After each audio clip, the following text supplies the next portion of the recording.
Hey, what's up everyone? My name is Danny and you're watching Nerd on a Budget. It is time to showcase another budget build. If you're new to my channel, then you should definitely check out my previous build video. In that one, I discussed the main theme of my builds, and that is to create a very capable yet very affordable gaming computer by utilizing used parts. These are builds that skimp out on major components, like by using integrated graphic solutions in APUs or by using super low-end GPUs. These are builds that can hold their own against modern AAA titles without having to turn down the settings super low or without playing on a less than desirable resolution than the standard 1080p. The last build turned out to be about $264, but let's see how this one turned out.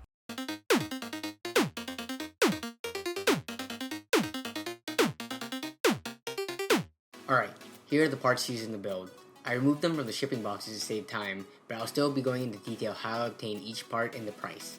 The reason for this is 1, I want to prove that I legitimately bought it and did make up the price, and 2, I want to show you that these builds aren't a one-time lucky thing. They are real example builds that you can replicate when you decide to piece your own build together. Since people asked in the last video, I'll make it clear now. The prices include shipping costs and taxes. First up is the CPU, heatsink, motherboard, and RAM.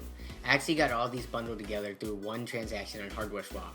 These 4 items cost me $120 shipped. The CPU is an AMD 860K and is one of AMD's newer FM2 Plus CPUs. The motherboard is an MSI A88XM Gaming Mini ITX motherboard. This motherboard is actually gaming specific, which means there's overclocking potential if you desire to do so. I don't overclock these builds because I want to show the baseline at which they operate, meaning that they will only perform better if overclocked. The stock cooler is just the basic AMD one. There's nothing too special to say about it. The RAM is DDR3 and from ADATA, clocked at 2400 MHz. This is some pretty fast RAM, but remember, you don't really have to worry too much about RAM speed for gaming. I only got it because it was part of a good bundle price. Next is the GPU. Returning is the MSI Twin Frozer from the last video that I didn't use. Everyone has been asking about it, so here it is. If you recall, I bought it for $90 on Hardware Swap. This is a slight step up from the 270X used in the previous build. For the power supply, I bought an EVGA 500W 80 Plus from Hardware Swap for $20.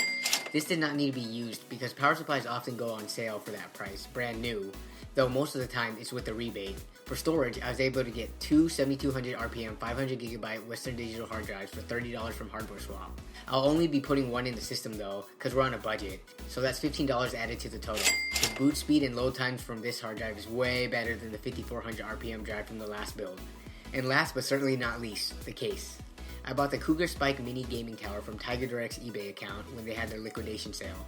At $13.99, no tax and free shipping, this was an awesome deal. The build process was pretty straightforward. It took me about half an hour to get all the components in. There were 0 problems with the parts, and the Cougar Spike had decent room to work in. There wasn't a back panel that could hide the cable management though, but I was able to get something that looked pretty decent. And here it is, the complete build, coming in at a total of $258.99. It also booted up successfully the first time. Gotta love it when that happens. A fair amount of people ask me why I didn't include the price of the operating system in the previous build, and my response to that is that there are legal ways to get working Windows for free. I personally have a few keys on hand, from when I got a student discount years ago and from old laptops that I bought with the serial stickers on them. If you don't have this though, you can install Windows 10 unactivated and it'll work almost like the activated version, minus a few aesthetic things. I'll provide a link with more info in the video description. Either that or you can buy a key from the gray market like Kingoon for around 20 bucks. But enough about that, let's see how this performs. Alright, so first up is Metal Gear Solid Phantom Pain. So let's go into the options and change all the graphics settings to max. Everything is as high as it can be. All the max options are on. So I'm running around and getting about 40 to 45 frames per second. Keep in mind, if you're looking at the CPU load on the top left corner there, it's usually above 90 and if not close to maxing out. Because Fraps is running in the background, the CPU is being overloaded and it's bottlenecking the system. So I was running it without Fraps earlier and it was getting a pretty stable constant 50 frames per second, and that's on max settings. Let me try to bust in here and kill some people. Oh, there's nobody. Alright, 35 frames per second. This was a constant 50, and during gunfights, it was dropping to maybe 45 without Fraps on. Yeah, the CPU is just like at max load right now. Alright, that's about it for Metal Gear Solid. I'm gonna go on to Grand Theft Auto Online now. Alright, Grand Theft Auto Online. So, I'm going to show you the settings real quick. These are on pretty high, like the population density, variety, and distance scaling are all maxed out. I'd say this probably is representative of high. You could probably fidget with the settings to get better results, but I'm just going to leave them as is. And remember, Fraps is on, so if you look at the CPU load, it's pretty much maxed out.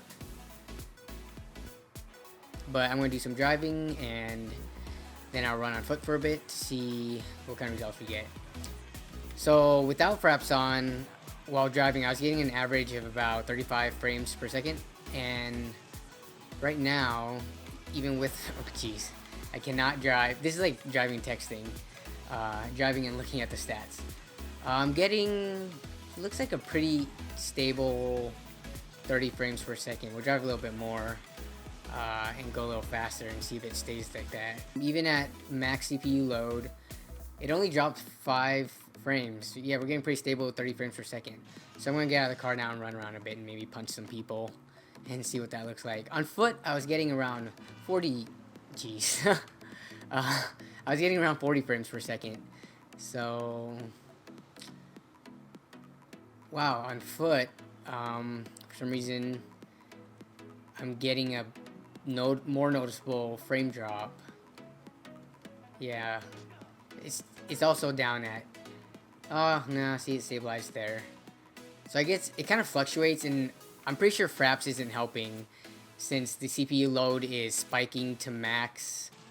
I'm actually really happy with the results considering the price of the components as well as the settings and Fraps being on.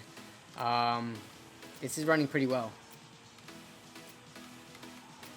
Alright, on to the next game.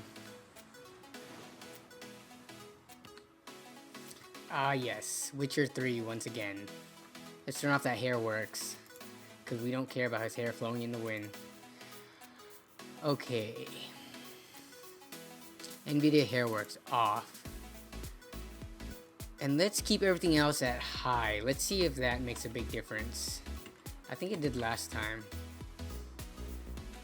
Water test. Alright, high 30s. So everything on high except for Hairworks. Okay. So mid 30s. Somehow I'm killing them and I'm not even watching the screen. I'm watching like the frames per second. Alright, so we're getting above 35 with action. I'm really happy with these results. And I killed all of them. What? I had multiple comments about doing a more expensive build, and if I did, I would definitely throw the extra money towards the graphics card. Then I realized that my personal graphics card works perfectly, so let's throw it in. This is my Sapphire Tri-X Radeon R9 290X. These can be found for about $230 used, so replacing the $79.50 with it would bring the total cost of the build to about $390. The Witcher 3 was the only game where the $79.50 was bottlenecking the system, so that's what I tested it against. Alright, so for the 290X test, I'm going to do it the getaway and record with this camera. I'm going to do it without Fraps, so we can fully see what this graphics card can do in the system. So we're just going to put it to Ultra, and post-processing, leave that high. Okay, so we're good to go. Alright, so this is max settings on The Witcher 3. So just running around, I'm getting high 30s. And then we'll do the water test. So in the water, getting high 30s, 40 frames per second. Oh yeah, the explosion killed him.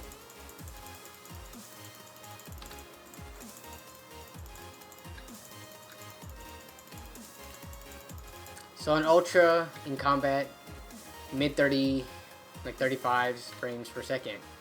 I'm going to turn it down now. High, and Hairworks off. Alright. So now it's really smooth. We're getting close to 60 frames per second.